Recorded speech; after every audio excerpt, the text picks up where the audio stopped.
Hi there, welcome back to the Football Spy Show, sponsored by our friends at the car giant Renault. And congratulations to Arsenal for their brilliant win in Udinese last night. Full details of the story of the match, what it means for Arsene Wenger, and the post-match reaction on the Mirror Football website. We've had our top men, Oliver Holt and Joan Cross, out in Italy. But it's another busy day in prospect, so again, it's transfers all the way.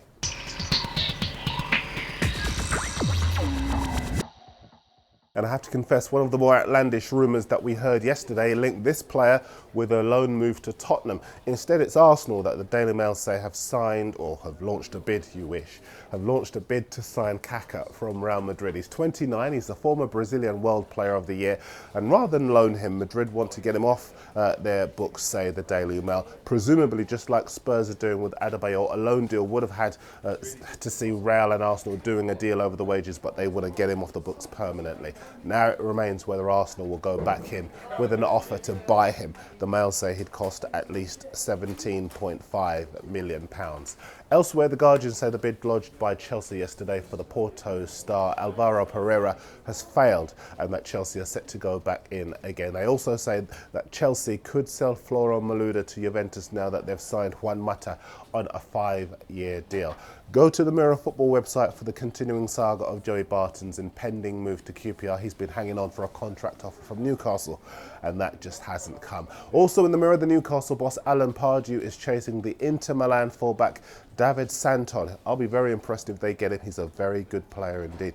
And a third Newcastle story for you today, because reports coming out of France suggest that the Magpies have abandoned their move for the Sochaux striker Modibo Maiga. His club, remember, have reported Newcastle to FIFA for tapping him up. Newcastle have clearly decided they don't need the aggravation. They've gone for the Brest striker Nolan Roux.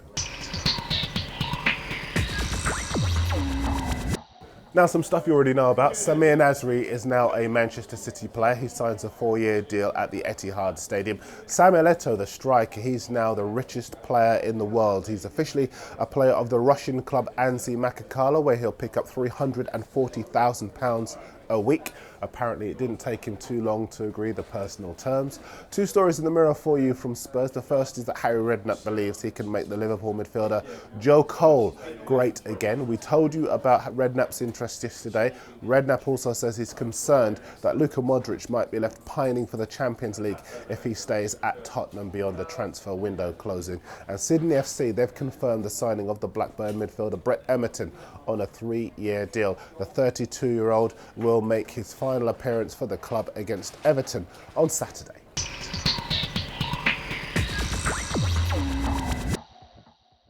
A few more for you, and the Daily Mail report that Raul Morales, the midfielder at Liverpool, his move's been scuppered by his collarbone injury. There are lots of reports coming out of Germany today suggesting Wolfsburg are lining up a move for the Arsenal midfielder Thomas Rosicky.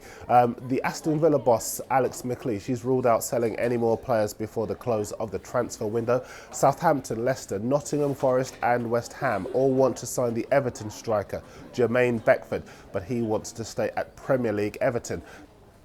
The Mail say Fulham have moved for the Dinamo Moscow defender Luke Wilkshire. He played with Fulham keeper Mark Schwarzer at Middlesbrough. I'm off to the Chelsea press conference today, so any questions you have for the manager Andre Villas-Boas, let me know. Rob and Dan are in the Mirror Football website. Cheers to update you on all the breaking transfer news, and I'll see you next time.